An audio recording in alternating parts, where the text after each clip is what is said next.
Bem, queridos, eu falei com vocês que nesse tempo gostaria de compartilhar um tema que eu julgo que é o tema que Deus colocou no meu coração antes de vir para cá, para Pôr da Folha, nas últimas semanas de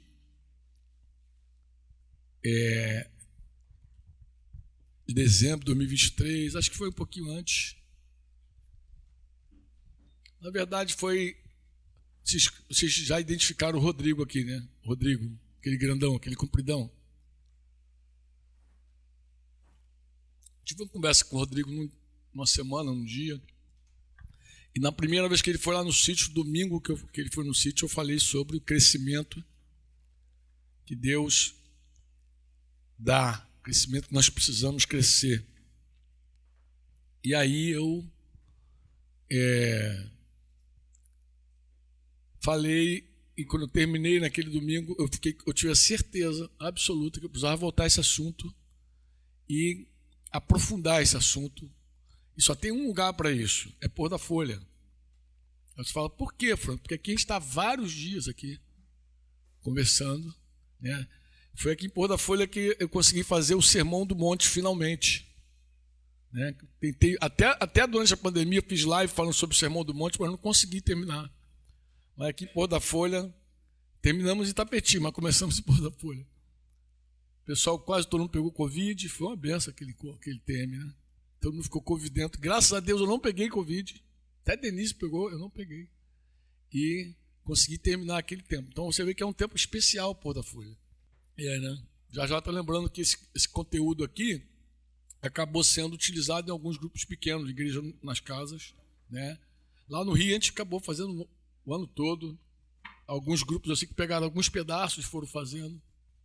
Mas esse conteúdo está disponível. Então a gente entende que aqui é um tempo também de estudar, de parar e receber, né, a palavra. E acho que a partir do Sermão do Monte a gente procurou fazer pequenas porções. Então você vai ter que ter paciência. Se pedir até o meu amigo Mateus ali para me cronometrar. Às vezes eu consigo, às vezes eu não consigo. Mas aí tenham paciência. Eu atropelo um pouquinho os 20 minutos. Mas a ideia é de fazer 20 minutos, dar uma pausa, tomar um cafezinho, beber água, voltar mais 20. E aí ficar assim em pequenos pedacinhos de 20 minutos. Tá bom? Amém ou não amém?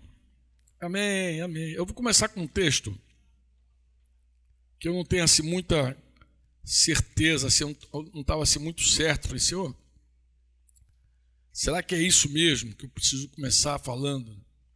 Mas eu creio que, como Deus não me disse nem que sim, nem que não, eu creio que acabou que é sim o versículo que eu preciso começar com vocês, de 2 Coríntios 3, 16. É uma frase pequenininha, mas eu acho que ela esteve presente hoje no nosso café da manhã, batendo papo ali com o Mazé e mais uma turma que estava ali. Antes daquele segundo tempo. 2 Coríntios 3,16 foi o texto que eu usei hoje no café para falar com meus irmãos. Essa frase simples, assim, quando, porém, alguém se converte ao Senhor, o véu é tirado. O que eu estava dizendo para os meus irmãos à mesa?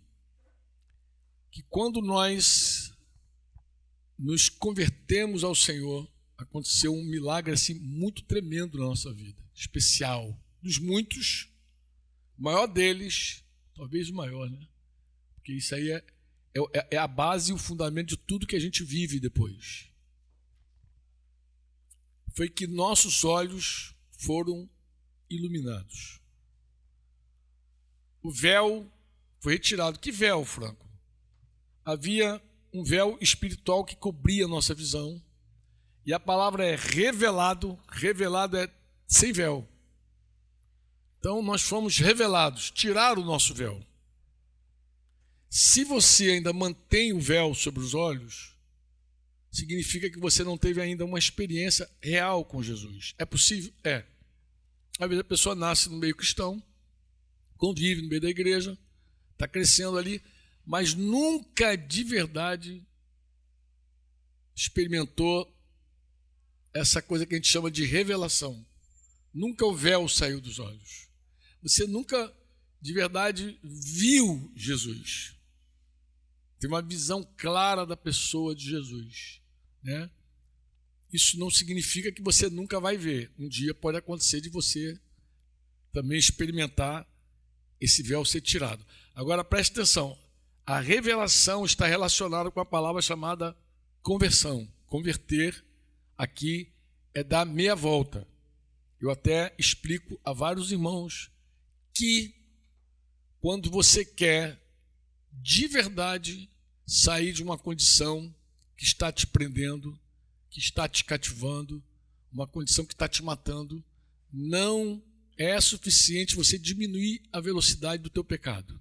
E tem gente que acha que se começar a parar aos pouquinhos, não, agora eu estou fazendo muito, mas se eu começar a diminuir esse negócio, um dia vai dar certo. Isso é uma mentira total. Isso não é assim, né? Você, quando está indo numa direção equivocada, o fato de você diminuir a velocidade não significa que você acertou. Você pode até parar teu carro, mas se ele estiver no sentido errado, ele continua no sentido errado, na direção errada. A palavra que Simone usou, direção. A direção errada.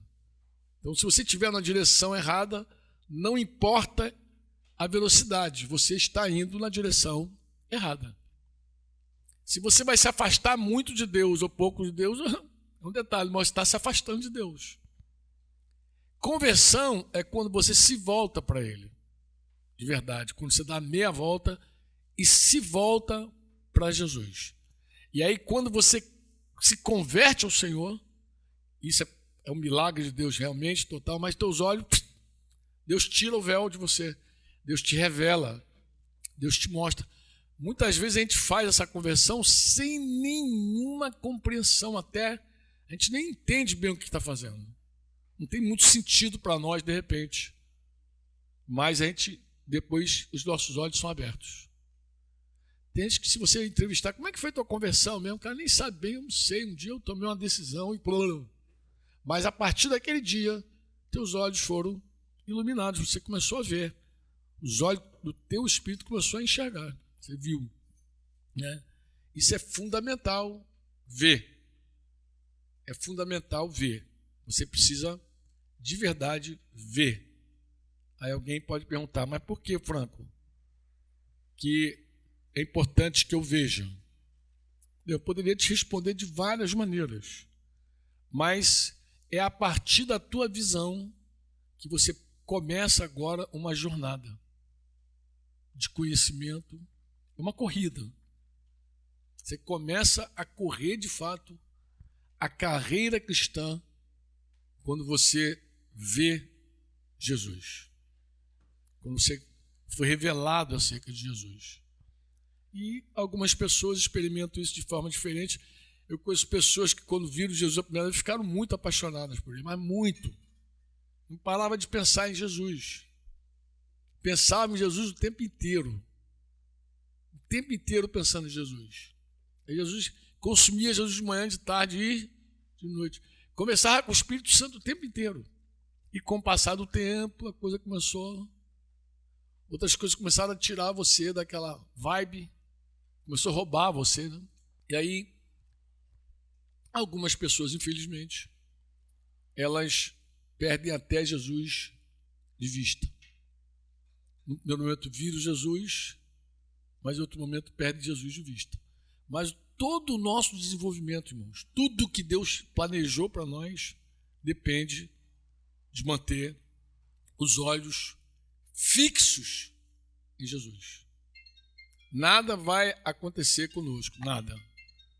Nenhum desenvolvimento, nada, se os nossos olhos não ficarem fixos em Jesus. Inclusive, é uma coisa tão interessante que é assim: se você, em algum momento, desviar os olhos de Jesus, tua vida espiritual fica estagnada. Você para. E você, às vezes, não sabe por que está parado. Por que não desenvolve mais? É necessário que alguém se acerque, se aproxime de você e diga: olha, você tirou os olhos de Jesus. Você pode fazer a pergunta: mas como é que eu sei que alguém tirou os olhos de Jesus? Como é que eu posso saber que eu não estou mais olhando para Cristo? É muito simples, de verdade é simples, é assim. Quando você coloca os olhos de Jesus e você começa a adorar Jesus, você quer ser parecido com Jesus. Existe uma lei espiritual muito interessante. É uma lei espiritual, se aplica inclusive para os ídolos. Aquele que adora ídolo se torna semelhante ao seu ídolo. Então, a Bíblia já diz isso. Por que a idolatria é tão maligna? A idolatria ela é maligna porque você adora o ídolo e se torna semelhante ao ídolo. Mas o mesmo acontece com o Senhor.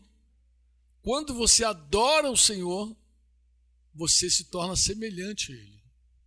E o que pode, assim, te dar a certeza de que você perdeu os olhos de Jesus? Eu vou te falar. É a hora que você não tem mais ganas, anelos, desejos de se parecer com Jesus. Que você já aceita a tua condição. Acho que você chegou assim: acho que eu já cheguei numa condição boa. Eu não preciso mais. Né?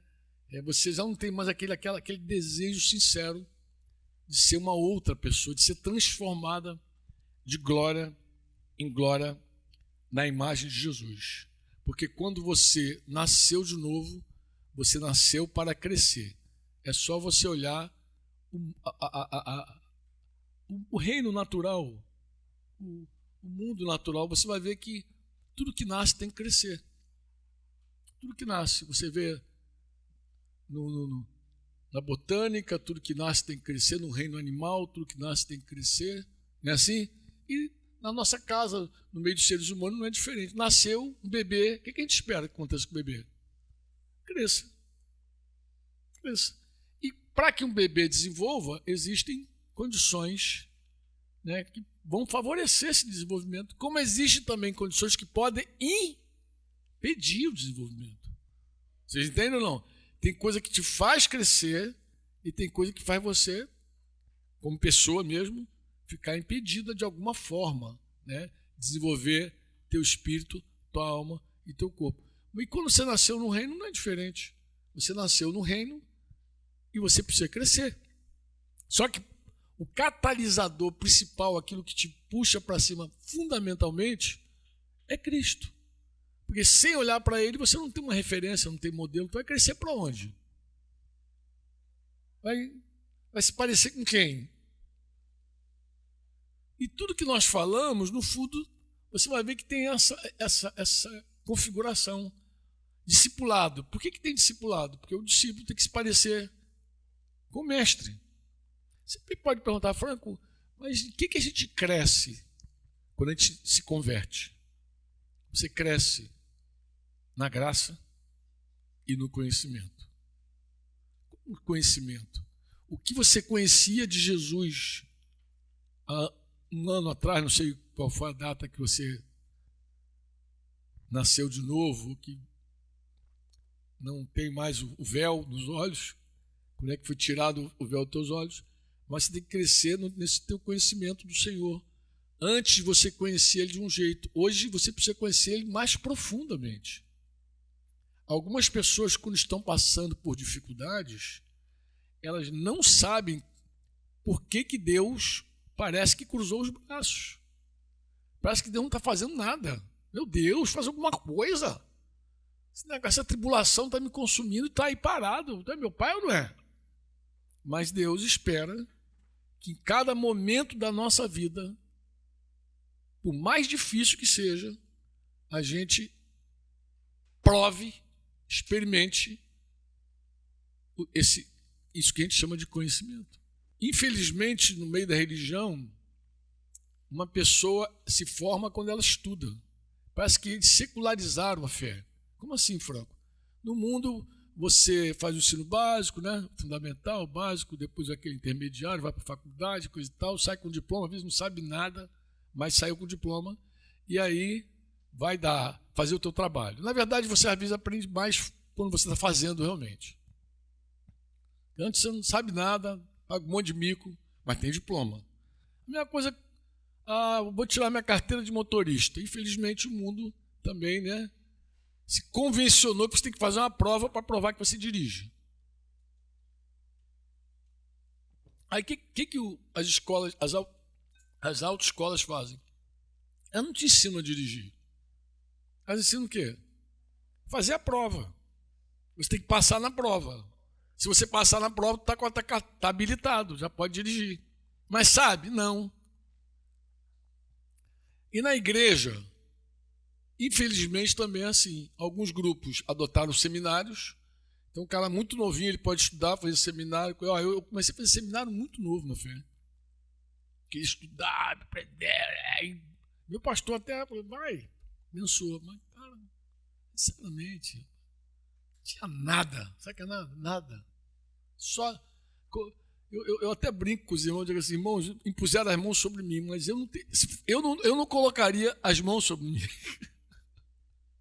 Eu não colocaria. Mas por que então que colocar? Porque eles acharam que eu tinha algum conhecimento. E nós vivemos num tempo que você ouve e fala. É igual papagaio, ouve, fala. Só que na formação que Deus estabeleceu, não é assim. Não funciona assim. Você tem que atender algumas condições na tua vida espiritual, mas em algum momento ele vai provar o teu crescimento. Você tem que crescer em conhecimento, ele vai provar o teu conhecimento. Tem que crescer na graça, ele vai provar. Tem que crescer em fé, então vai provar a tua fé. Você tem que crescer em caráter, então ele vai provar o teu caráter. Você tem que crescer em quê? Na tua capacidade, ele vai provar a tua capacidade. Teus dons, ele vai provar tudo na tua vida. Porque Deus não é como esse padrão mundano é, onde você faz lá a múltipla escolha, acerta e passou com a média que tem que passar. Não é assim, amados. Deus ele é real, ele é um pai cheio de amor. E ele vai nos levando por um caminho. Tudo que nós precisamos crescer, tudo. Se é na graça, se é na fé, se é no conhecimento, se é no caráter, seja lá o que for, na capacidade, né? Tudo. Deus vai provar. Deus vai provar. Mas quando você crescer, vai crescer de verdade.